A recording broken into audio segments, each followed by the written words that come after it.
Hi everyone, today we'll talk about how to fix or how to solve Facebook Enter confirmation code. To know how to fix or how to solve Facebook Enter confirmation code, you should just go to settings like this, you will click. After that, in this page, you will go to apps, default apps, app settings. When you will see this list, you will go down to find the application of Facebook and you will enter here. Then you should to go to force stop. When you will end this, you will enter to storage. After that, you will click clear cache. Then you will go to click clear data. And when you will end all this stuff here, as you see, you can turn off your phone. So please don't forget to support us by like and subscribe.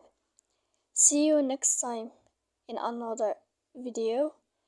And thank you for your watching and your attention.